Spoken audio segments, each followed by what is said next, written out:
to this week's episode of Sales 101. I'm your instructor, the salesman. And in this episode 6, we're going to be discussing nuances to help you sell better. There are several things that are helpful to a salesman. We spoke earlier about understanding what a customer wants, and even though they don't say it, you have to question them to learn what they mean. Their body language is also important. Even though it is important to be able to read the body language of the customer, it is equally important, more important, for the salesman to control his own. Your body language helps convey your message to your customer. Too strong a body language can be a turnoff. And introverted body language is a good way to get railroaded by the customer. One thing you must learn to be a good salesman is to not be afraid. We discussed that earlier. If someone asks me a question, I like to address all parties involved, not just the person that asked me. I look everyone in the eyes, kind of like this, talk to them all. But I don't keep my stare engaged for too long, as it can make people feel uncomfortable. But not look at them at all, looking down while you're talking to them, can make you seem a little dishonest. If someone asks a question, answer them with confidence. Absolutely. Do you have this in red? Oh, yeah.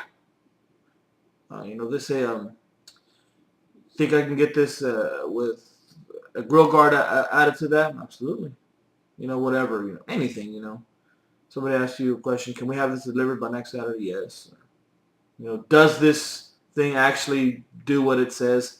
Is this one of the better cars on the market? Is this one of the better items on the market? Absolutely. It's one of the best, rated top 10, rated top 5. Answer with confidence. If you don't know the answer, it's okay. We're not going to know everything. Take a deep breath. Think about it for a second. If you don't know the answers, it's a good question. I don't know. Let me figure that out. One time, what I like to say to a lot of customers is, for example, when I was selling cars, I would say, I appreciate the vote of confidence. I got about 200 cars in inventory, all with different incentives, different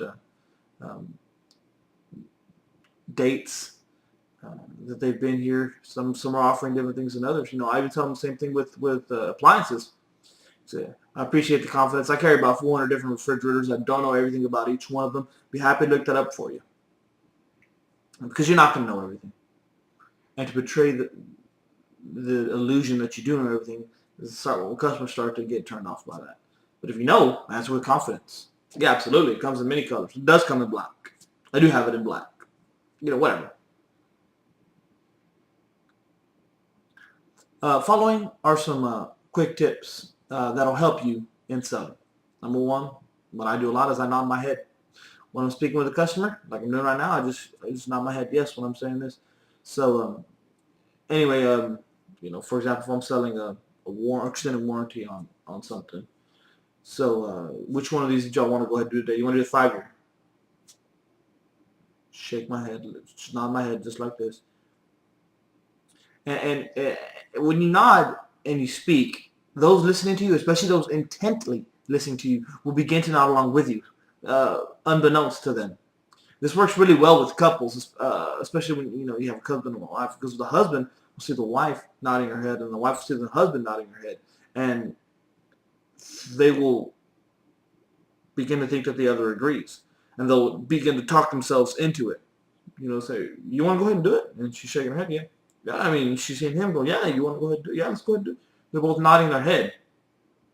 The same thing works. If you see somebody shaking their head like that, the other party's looking at them shaking their head, they're going to be turned off by that. So you kind of influence their body language with your own. Another thing I do is whenever I want to close the sale or I want to direct the sale, I will start walking and I will not stop. So if I'm going to close a car deal and I say, all right, let's go ahead and go inside and get this wrapped up, you turn around, you start walking. They're going to follow you inside. And you don't stop till you get to the box, till you get to your desk, till you get to the register, whatever it is you do, wherever it is you work, wherever it is that you bring your customer. If you're selling appliances, you take them to the register. Or let's say they're looking at something and you find out, earlier we talked about, are you looking for a refrigerator, a washer, dryer? You looking for a dryer? We got them right over here. You just start walking towards there.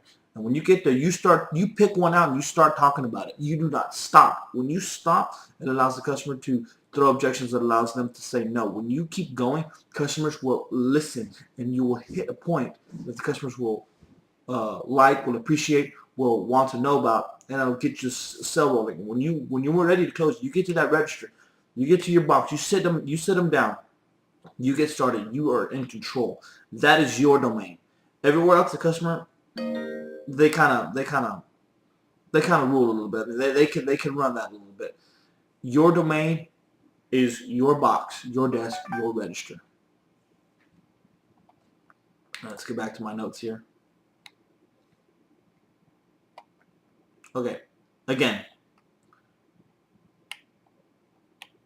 when you ask for the sale or assume the sale and you see an opportunity, invite them in and don't stop. That's all I have for you this week. If you guys have any other questions or any other comments about things in body language to help you sell better, leave me a comment. Don't forget to subscribe. Anybody that does subscribe, leave me comments or send me private messages. I'd be happy to make a video to answer all your questions. Again, thanks for watching this episode of Sales 101. Have a great evening.